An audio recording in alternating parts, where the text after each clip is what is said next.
How to fix Google Play Store keeps stopping. Let's get started. Launch your settings.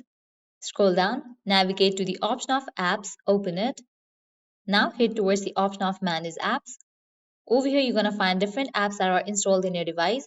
Go ahead and find the app Play Store, or also you can search for it. At the top, you'll see the search box. Over there, you can just type in the name of the app and search for it. Once the app appears, open it. Now at the bottom, you're going to find the option of clear data. Click on it. Click on clear cache. Click on OK. Again, click on clear all data. Click on OK.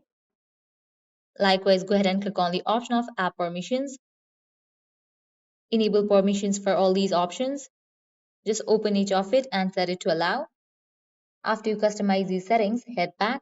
Now click on this option of disable. Click on disable app. Now wait for a few minutes and then again enable it.